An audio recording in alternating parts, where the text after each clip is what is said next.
Chairman Tehreek Insaf Imran Khan ने कहा है कि बहुत बर्दाश्त कर लिया, अब मुखालिफिन जितना दबाने की कोशिश करेंगे उतना ही डट कर मुकाबला होगा। एक कॉल दी तो इन्हें इस्लामाबाद में छुपने की जगह नहीं मिलेगी। उन्होंने ये भी कहा कि ज़मीर फरोशों और लोटों के दिन ख़त्म हो गए। इम्पोर्टेड हुकूमत मईशत संभालने में नाकाम हो गई। कोई भी पाकिस्तान में सरमायाकारी करने के लिए तैयार नहीं है। फौरी और शफाफ इलेक्शन ही मसाइल से निजात का वाहिद रास्ता है।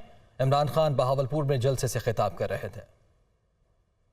इंशाअल्लाह जो मेरी जागी हुई कौम मुझे नजर आ रही है, लोटों के दिन खत्म हो गए, जमीन फरोशों के दिन पुराने पाकिस्तान में रह गए। आज पाकिस्तान की तारीख में कभी इतनी महंगाई नहीं हुई जो 4 महीने में हुई है। ये पाकिस्तान को अंधेरे की तरफ लेके जा रहे हैं। ये पाकिस्तानी तैयार हो जाओ, इसका सिर्फ एक तरीका है कि पाकिस्तान में साफ और शफाफ इलेक्शन करवाए जाए। मैं अपनी कौम के सामने अब रोड मैप देता हूं।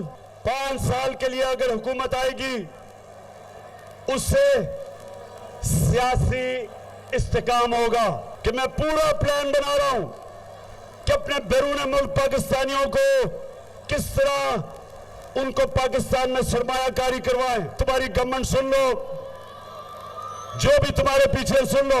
एक चीज ये कौम जानती है कि जितना आप मुझे डराने की कोशिश करोगे, जितना तुम मुझे दबाने की कोशिश करोगे, उतना और मैं मुकाबला करूंगा।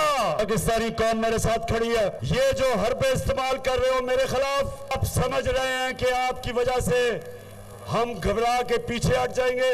एक कॉल दूंगा और इस्लामाबाद में तुम्हें छुपने की जगह नहीं मिलेगी। और मैं करीब पहुंचता जा रहा हूं उस कॉल के लिए। अभी भी वक्त है। साफ और शफाफ इलेक्शन करवाओ, अपने आप को भी बचाओ और मेरे मुल्क को भी बचाओ। बैरून मुल्क पाकिस्तानी वो मुझे बार बार कह रहे हैं कि पिछली टेलीथॉन में टाइम कम था, पैसे देने चाहते थे। इंशाल्लाह उनके लिए मैं अगले इतवार को एक और टेलीथॉन करूंगा।